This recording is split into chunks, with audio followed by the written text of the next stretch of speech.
Kjo është banesa ku për 2 javë me radhë një shtetas u mbaj peng nga 3 persona. Ka qenë ndërhyrja e policisë së Vlorës dhe forcave të ndërhyrjes së shpejtë mbrëmjen e së njëjtës, ndër të cilën kanë zbuluar një pengmarrje dhe një gjovënie për 70.000 euro bërë me dje policia e Vlorës. Ndërkohë që ambientin në cilën mbaj peng, i riu nga Kosova, është fare pranë drejtorisë vendore të policisë së Vlorës. Ka qenë një telefonat nga e motra e personit të mbajtur peng, çka ka ngritur në këmbë policinë e Vlorës dhe menjëherë ka ndërhyrë, duke liruar pengun, por duke arrestuar edhe 3 persona.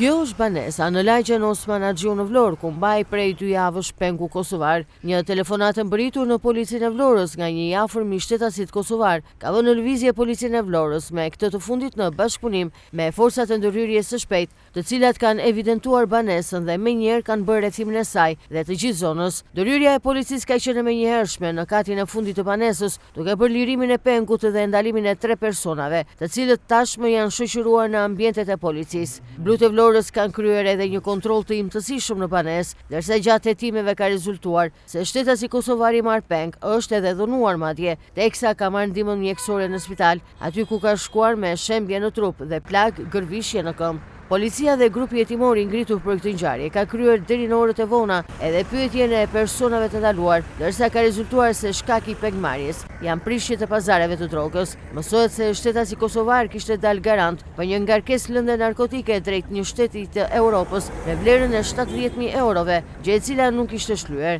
E gjithë ngjarja është dokumentuar nga policia, pavarësisht se shtetasi i marr peng nuk ka bashkëpunuar me policinë. Gjithsesi, dokumentimi i plotë i ngjarjes dhe zbardhja në kohë rekord nga policia ka çuar në arrestimin e 3 personave, ndërsa hetimet vijojnë nëse në këtë ngjarje ka edhe persona të tjerë të përfshirë.